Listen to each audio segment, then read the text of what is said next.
Hello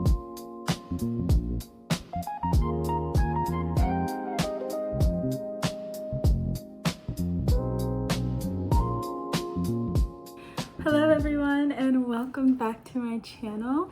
This is my very first long form video on this channel ever, and I'm so excited to be here and to be filming this for you all today. If you don't already know, my name is Kai. I am 22 years old and I recently graduated college a few months ago, and I'm really excited to be here on this space and to be sharing this video with you all today. So thank you so much for clicking on, and I hope you keep watching. As you already saw by the title, in this video I'll be talking about how I was able to travel abroad as a college student for completely free. I didn't spend any of my own money and I went halfway across the world, all for free. If you're someone like me who's interested in traveling, studying abroad, or observing and seeing different cultures, learning about different ways of life, then this is definitely the video for you. And I have an amazing opportunity that I want to talk to you about that could help you achieve those goals. So studying abroad was always just sort of a dream for me. I never knew of anybody who had studied abroad before. I came into college knowing that it existed, but not thinking it was accessible for someone like me. Nobody in my family had ever studied abroad. I didn't have any close friends at the time who had traveled abroad. And let's not even mention the cost of studying abroad. All of that just compiled on each other. And so I just kept it as simply a dream in my head, something I really wanted to do, but never thought I'd be able to experience. And it wasn't until right before my final year of undergrad that I was able to make this a reality for me. One of the professors I had in my final year of college was hosting a study abroad trip to Vietnam. Vietnam has a very special place in my heart because my partner is actually from there, and this is a place that I have always wanted to visit. I've watched countless videos of food tours in Vietnam, sightseeing in Vietnam, traveling all over the country, all the major cities and all of those touristy attractions, and I was so invested. And so for her to be hosting a specific trip directly to that country, I was hooked. I was like, I need to make this possible for myself. And not only that, the course that was being offered through the study abroad program was related to healthcare, which is the exact field that I was studying in undergrad at the time.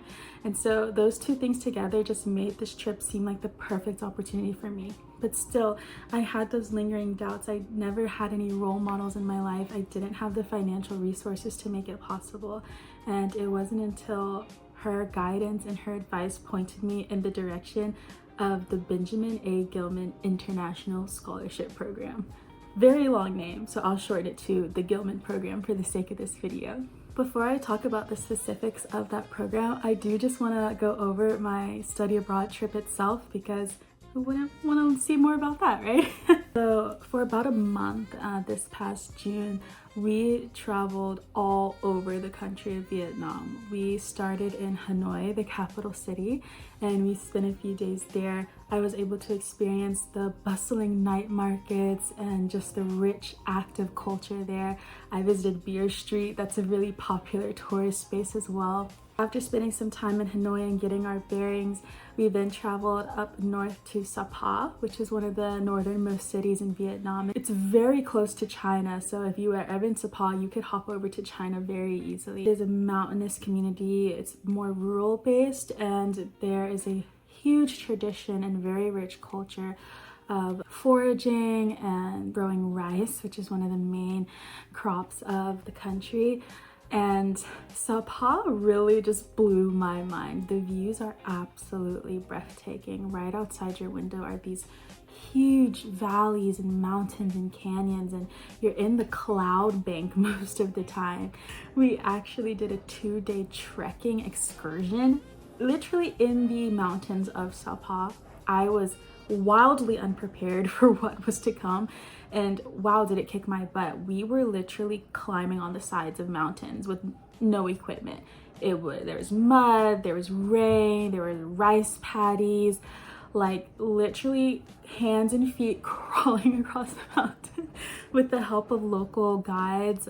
These lovely women who are local to the region were helping us, and just despite that arduous journey, it was really enriching to see their community and learn a little bit more about their language and their heritage. After we left Sapa, we took a bus ride down to Ninh Binh. And Ninh Binh is by far my favorite city that we visited in Vietnam. And we were only there for a few days, but it was just so beautiful.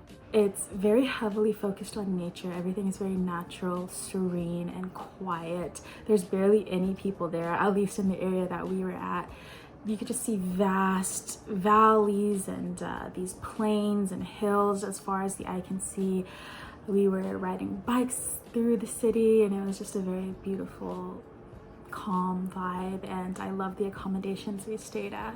After a couple days in Ninh Binh, we hopped over to Hue, where we took an overnight train to get there. And Hue is also another one of my favorites. It's definitely a bit more industrialized. There was a beautiful night market there. We were able to see the bridge, you know, the glowing lights. You might have seen that in some videos if you're interested in Vietnam as well. So Hue was a really fun time. We're nearing the end of our trip. We spent about 5 days in Da Nang. And Da Nang is very popular in Vietnam, especially for its beach culture. There are beautiful beaches there, so many local seafood restaurants along the coastline. It gets a lot of tourist attraction because it's really like comparable to Miami, Florida, Orlando in the States, right? Very tropical. However, this is one of the main reasons I want to go back to Vietnam, is because while we were there, it was raining the entire time in Da Nang, and that's kind of unlikely for that area. It's usually really sunny and hot, which is what I wanted, but it downpoured every single day. But I still made the most of it. I still went to the beach with my poncho, and I also found one of my favorite restaurants that I tried in my entire month in Vietnam, and I went there 4 times out of our 5 days. So for that short period of time, I did become a regular there. And then after we left Da Nang, we went to our final stop, which was Ho Chi Minh City. It's the largest city in Vietnam. This is where we spent our last few days and where we flew out of back to the States. Ho Chi Minh was beautiful, definitely one of the more urban areas of the country, and I just really enjoyed exploring little cafes and coffee shops there and just having a really fulfilling time with all of my peers. So with that being said, I could go on and on about this trip and go into so much more detail, but we'll save that for another time. The true focus of this video is about the Gilman program. So like I said, I found the Gilman program through the professor that was hosting this study abroad trip, and she pointed me into the direction of applying. She's the one who really gave me that advice and encouraged me to apply, as well as one of the financial aid advisors on my campus. Those 2 people together really made this entire trip possible for me and allowed me to travel to Vietnam for completely free. The Gilman program was founded in 2001. It is a US government funded program through the Bureau of Educational and Cultural Affairs. It's a need-based and merit-based scholarship, which is pretty unique. So it's need-based in the sense that this scholarship is for undergraduate college students who come from a financially disadvantaged background, or they may receive federal financial aid through the form of awards like Pell Grants, things like that. So people who really don't have the ability to study abroad but still deserve that same experience. And it's also merit-based, so you do have to show your commitment to learning abroad and learning different cultures, your passion towards it. Those 2 things combined make this a very competitive but very desirable and beneficial program to be a part of. The Gilman Award itself can give you up to $5,000 towards your study abroad program. And on top of that, there are 2 extensions to the Gilman program itself. One is the STEM Supplemental Award. So this is an extra award that you can apply for through an extra essay as part of your entire Gilman application. And this can give you up to $1,000 extra.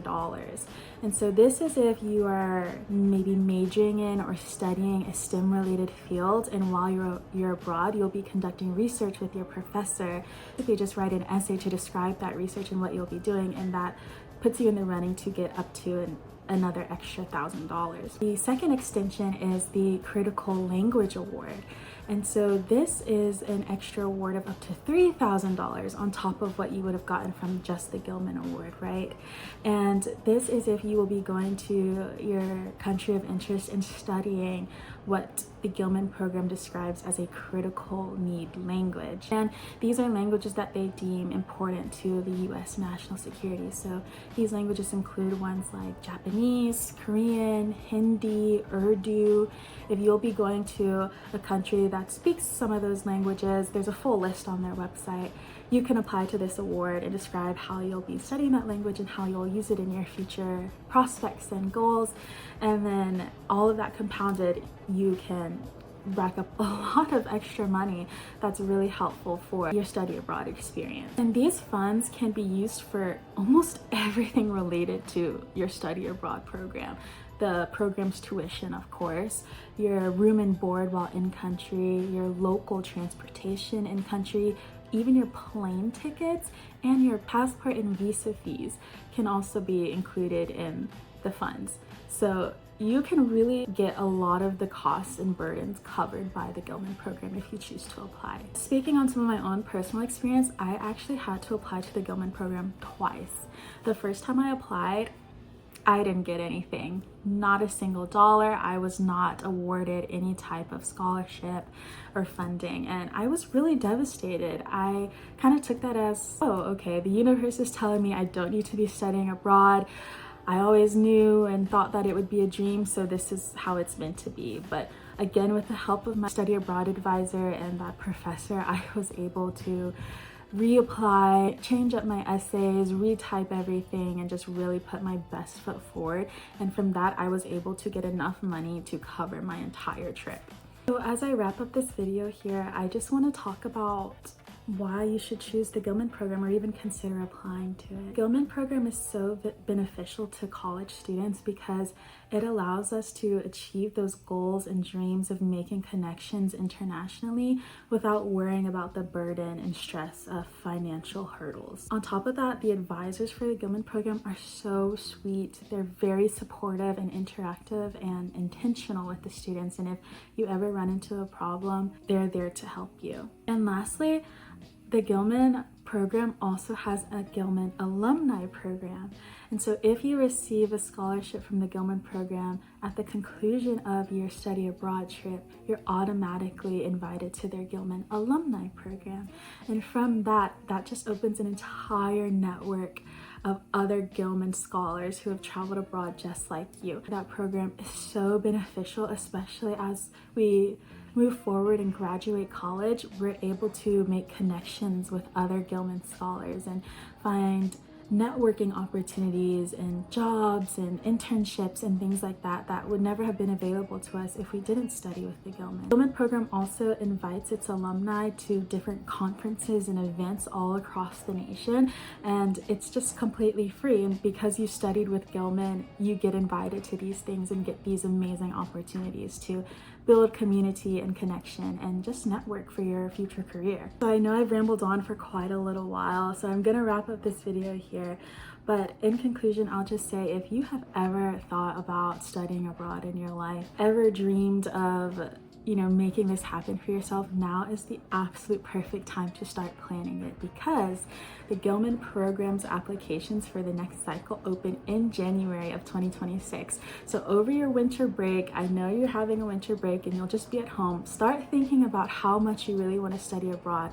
Go on your college's website and find some programs that you're interested in and see if the Gilman is compatible with your school, because they work with over 1,300 universities across the nation. So I'm sure your school is part of that list. So start thinking about it now, get on top of your game and apply to the Gilman program. The only thing worse than failing is not trying in the first place. So go for it. And also, just if you have any questions at all about my personal experience studying abroad, or you want advice about how to apply to Gilman or the best way to do it, Or if you just have any questions at all, please feel free to leave them below in the comment section. I'll definitely be reading and looking at them, and I'll definitely reply to you if you ask me anything. With all of that being said, thank you so much for watching.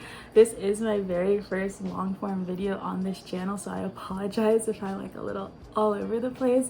I am really just getting the hang of things, and I appreciate you for sticking with me, especially if you're still here watching. I really appreciate you. Yeah, thank you so much. And I do plan to make more long form content in the very near future, so stick around if you're interested in that, and I'll see you in the next one. Bye.